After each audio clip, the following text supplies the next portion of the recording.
এতিয়া তোমালোকক শিকাম কোণ সম্পৰ্কে। তো কোণৰ সম্পৰ্কে প্ৰথমতে আছে সূক্ষ্ম কোণ। তো সূক্ষ্ম কোণ কাক বোলে? 90 ডিগ্ৰীতকৈ সৰু কোণক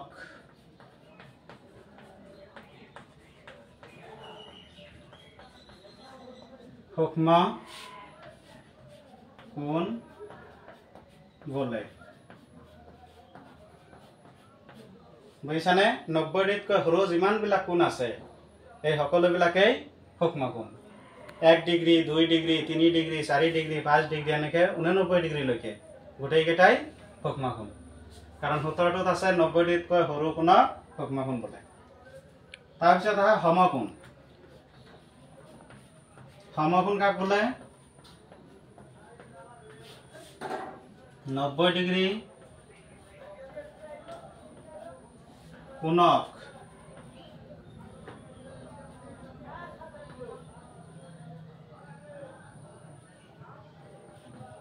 সমকোণ বোলে।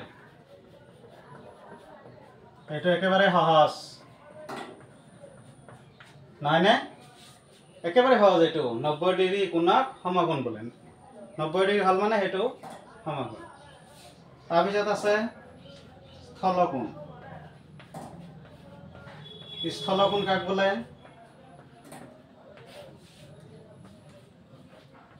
90 ডিগ্ৰীতকৈ বেছি কিন্তু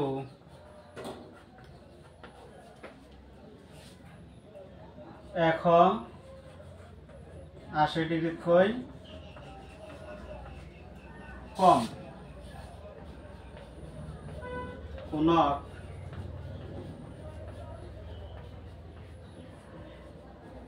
স্থলকোণ বোলে।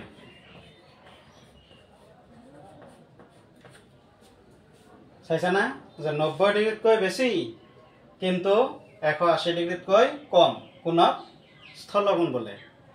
91 ডিগ্ৰী, 92 ডিগ্ৰী, 93 ডিগ্ৰী এনেকৈ গৈ গৈ 179 ডিগ্ৰীলৈ যিকেইটা কোণ আছে সেইকেইটাই হৈছে স্থলকোণ। তাৰপিছত আছে সৰল কোণ।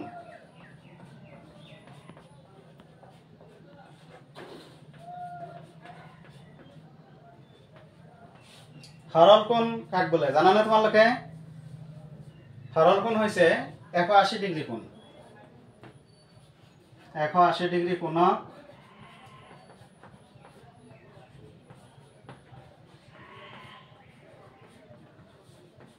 সৰল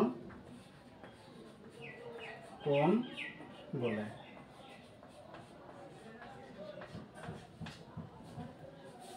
বুজি পাইছা? 180 ডিগ্ৰী কোণক সৰল কোণ বোলে। তো লিখা হৈছে না তোমালোকৰ? ঠিক আছে, তেতিয়াহ'লে এইখিনি মুচি দিছোঁ।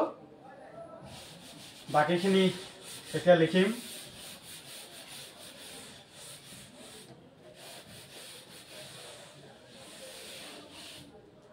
ইয়াৰ পিছত আছে প্ৰবৃদ্ধ কোণ।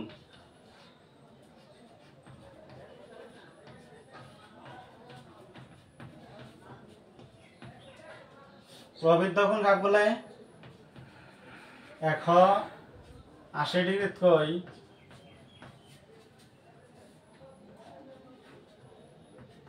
ডাঙৰ কিন্তু 360 ডিগ্ৰীতকৈ সৰু কোণক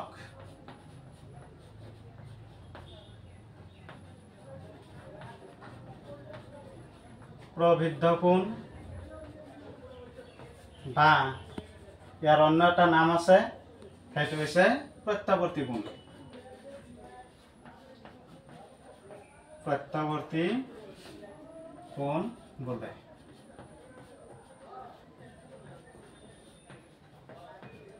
মই আকৌ এবাৰ কৈ দিছোঁ, 180 ডিগ্ৰীতকৈ ডাঙৰ কিন্তু 360তকৈ সৰু কোণক প্ৰবৃদ্ধ কোণ বা প্ৰত্যাৱৰ্তী কোণ বোলে। তাৰ পিছত তোমালোকৰ শিকাম সন্নিহিত কোণ।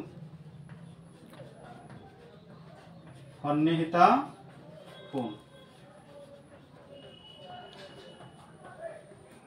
তো সন্নিহিত কোণ কাক বোলে? সন্নিহিত কোণ হৈছে যেতিয়া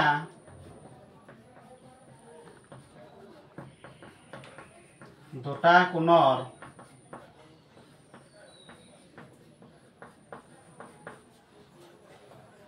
এটা শীৰ্ষবিন্দু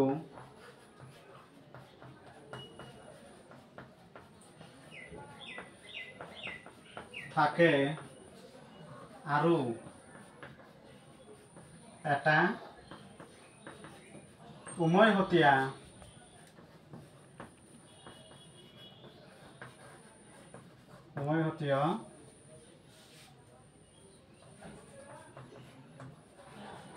বাহু থাকে,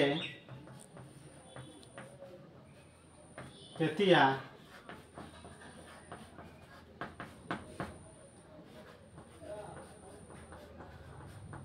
কোণ দুটাক সন্নিহিত কোণ বোলে।